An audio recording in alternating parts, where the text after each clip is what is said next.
All right, friends, so watering trays here, and what I wanted to demonstrate is how I had just flooded this tray with probably a 1/4 inch of water.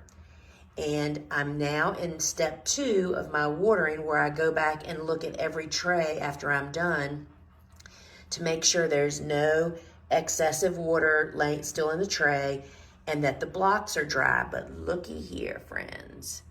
The center of this tray is not watered, even though the water is gone from the tray. And I put right much in there. Now you will soon learn that as they start growing, they take more and more water.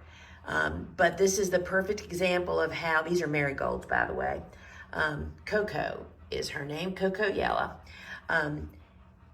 That you have to go back and look after you've watered. So I'm gonna add more water to this tray, and then mess around for a few minutes and then come back again and pour off any excess or put more. I don't doubt that I'll have to put more.